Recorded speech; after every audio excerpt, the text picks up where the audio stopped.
So now, among all the things that's on your plate, is it safe to say the easiest thing ever is managing your diabetes?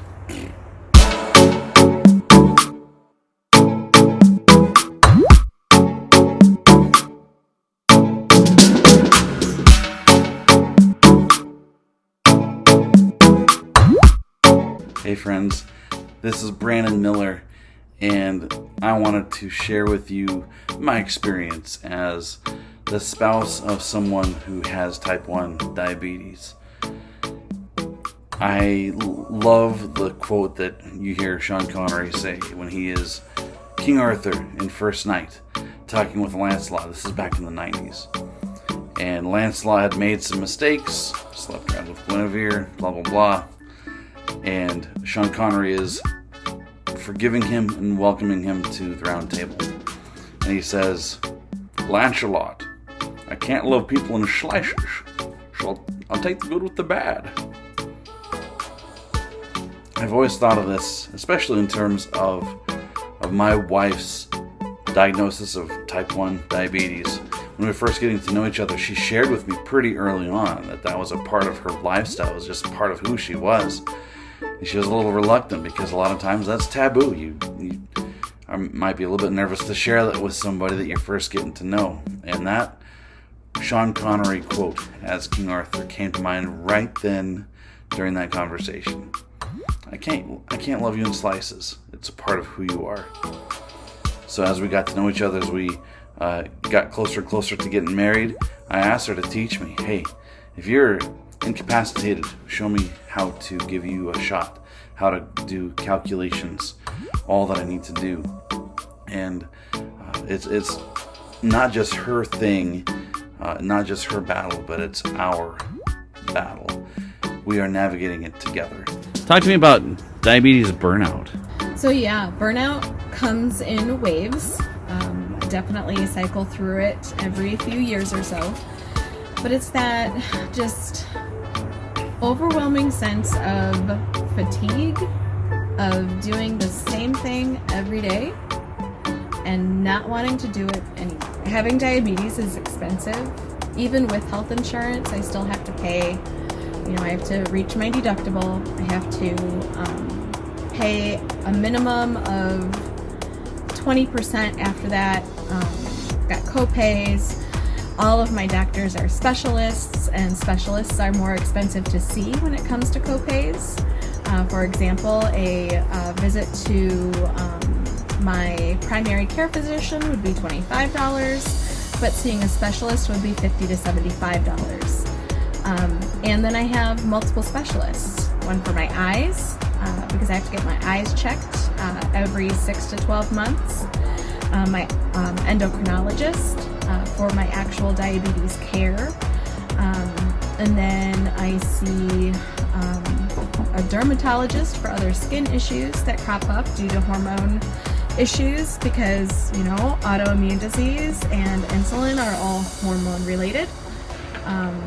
Plus, prescriptions and supplies, insulin pump, insulin pump supplies, glucose test strips, continuous glucose monitor. So I've got my monitor on this side and my insulin pump on this side. All of that costs money every month. So thankfully most of it is on 3-month supplies, and I can do mail order, which does usually give me a discount. But at the beginning of, whenever insurance resets, I just call and set up payment plans for everything so I can meet the deductible and keep going.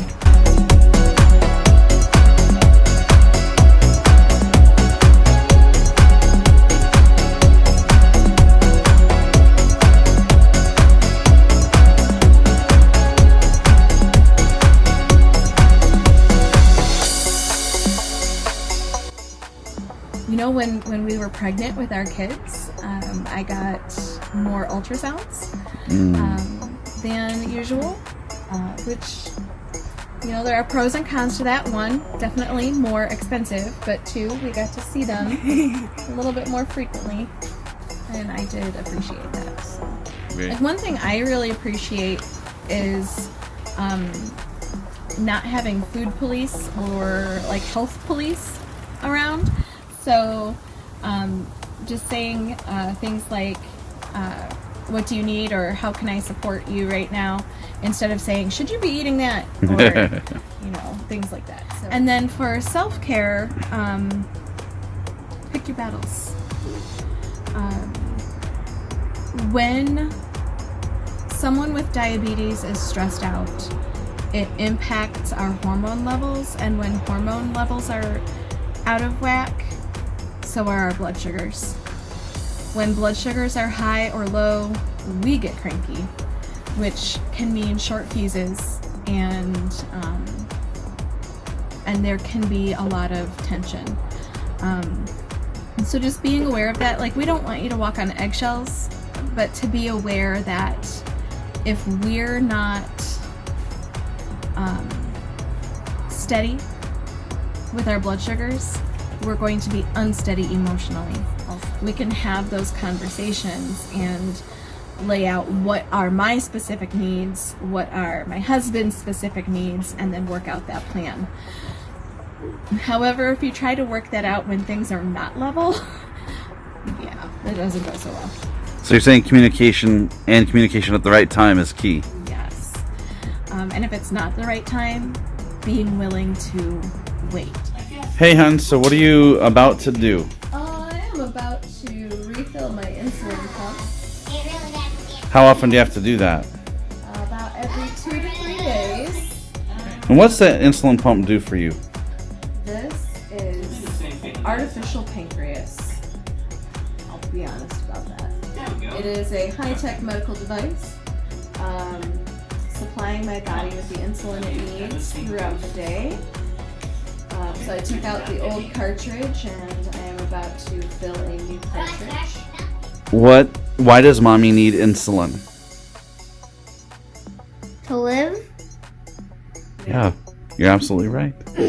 And does mommy have to take insulin once a year, once a month, or every day?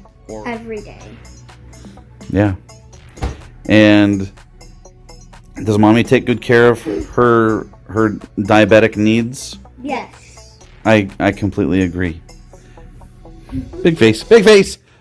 You have really big face. Really big face. Well, I really want to encourage you, if you are the spouse of someone who has diabetes, type 1, type 2, it doesn't matter. Learn all that you can. Be an ally, be a support. Be on the same team together. Don't just let them do their thing. Come alongside them. There's diabetes burnout. There is just the difficulty of dealing with diabetes day in and day out, year after year. It's not easy. We have a unique role of being an encourager, of being a very practical help, especially in times of emergency. Learn what kind of things your spouse needs, like what their preferred quick snack is if they have a super low blood sugar and they need some quick sugar. What do they prefer? Be willing at 2 a.m. to go get it. And also, very much so, take care of yourself. Draw some boundaries for yourself.